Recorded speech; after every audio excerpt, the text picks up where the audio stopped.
This is a little thing I like to call MLB rants. If you're new to this channel, I would just like to point out that everything I say in this video are only my opinions. They are not universally correct. If there's something that you agree with or disagree with, make sure you put that down in the comment section below. If there's something that happens next week that you'd like me to go over, also put that down in the comment section, and it might even make an appearance in next week's episode. Just my overall opinion on something that was pointed out to me and I thought was valid enough to kind of have a segment on today. So now I'm on this side of your screen instead of being in the center because I was looking back at the previous videos I did with my green screen and I feel like I'm just blocking everything that I show.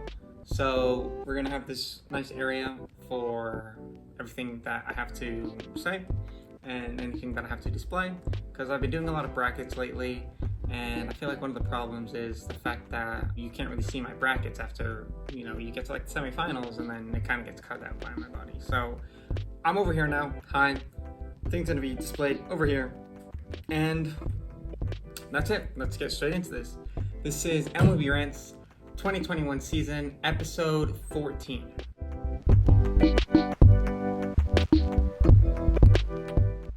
This week, MLB commissioner released a statement about some of the rules. Now, if you haven't watched my video on MLB rules before, there'll be info cards.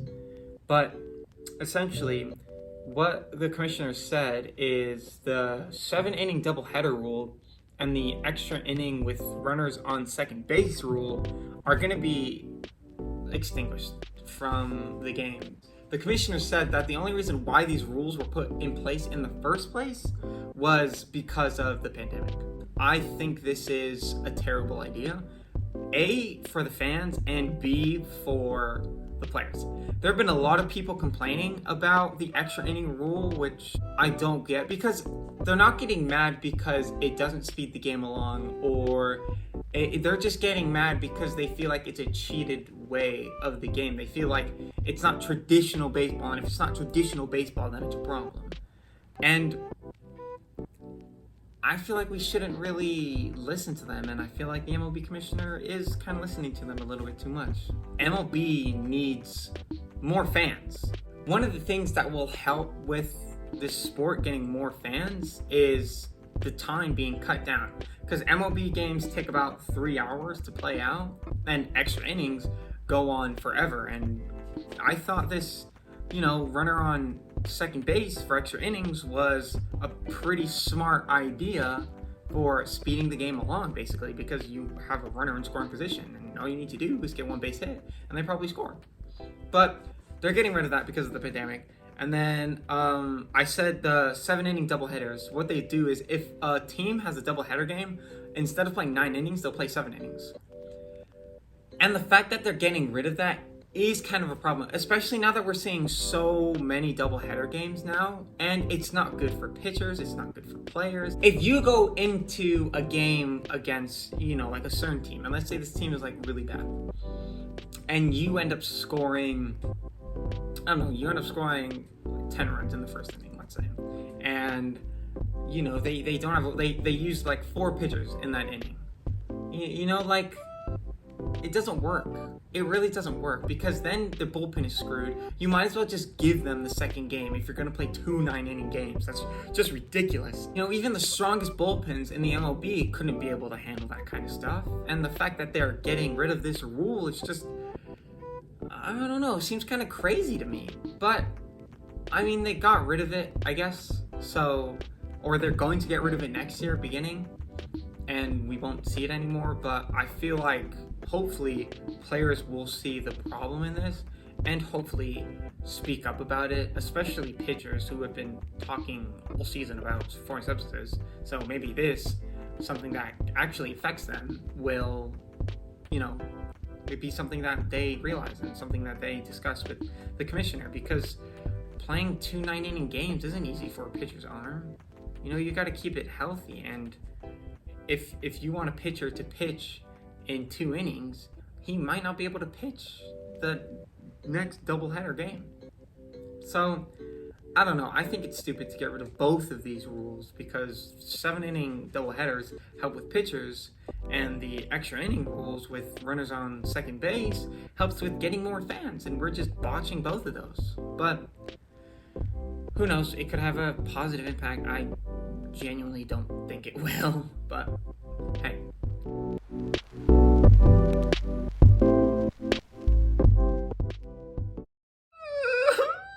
Obviously, Shohei Ohtani's going to win that match, and Joey Gallo definitely going to beat Travis. So I just picked the higher seed, and I went with Matt Olson. Then Shohei Ohtani against Pete Alonso. Shohei Ohtani and Gallo and Olson. Gallo's going to win that. He's been red hot. Going out on a little bit of a limb here, and I'm picking Joey Gallo. So last week, I made a home run derby bracket. Let's just say it didn't go as I intentionally planned it to go. So this was my home run derby bracket from last week. As you can see, I've got Shohei Ohtani beating Juan Soto. And then I've got Pete Alonso beating Salvador Perez. And then I've got Joey Gallo beating Trevor Story. And then Matt Olson beating Trey Mancini.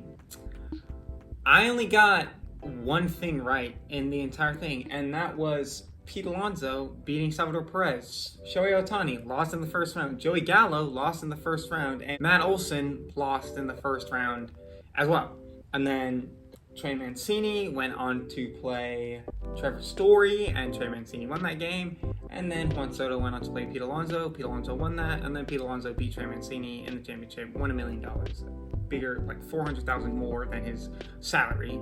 So, good for Pete Alonso for winning it twice now, being back to back. And, he's really cocky about it, and, he kind of deserves it. Just talking about how he's the best power hitter in the league, and he's not really wrong. I mean, he's looking really good. I just didn't think he'd actually go all the way, because when he won it last time, I didn't think he deserved it, and I feel like most of MLB fans can back me up when I say that he didn't deserve it, and that Vlad Guerrero Jr. should have won it because he was the better hitter. He just had an exciting contest against Jock Peterson, and it just wore him out. But Pete Alonso won the home run derby. I said it would be a Joey Gallo, Shohei Ohtani, and it just turned out you should have just picked the upsets for the first round, because all the upsets won. And then in second round, pick favorites, because all the favorites won. Hopefully that doesn't correlate with my end of season bracket, because I feel really good about that too. But the All-Star game was a lot of fun this year. The jerseys, I pointed out a few weeks ago how they are just atrocious, and I put my own display of what I think the jersey should look like. During the home run derby, you had everyone wearing 44 in memory of Hank Aaron, who sadly passed away at the beginning of the year, who was known to just hit bombs. Hank Aaron, great player, and yeah, they honored him. His wife was there at the game, Freddie Freeman, getting really sentimental with her. So, yeah, overall, All-Star Game was a huge success, especially since it's the first All-Star Game in 2 years.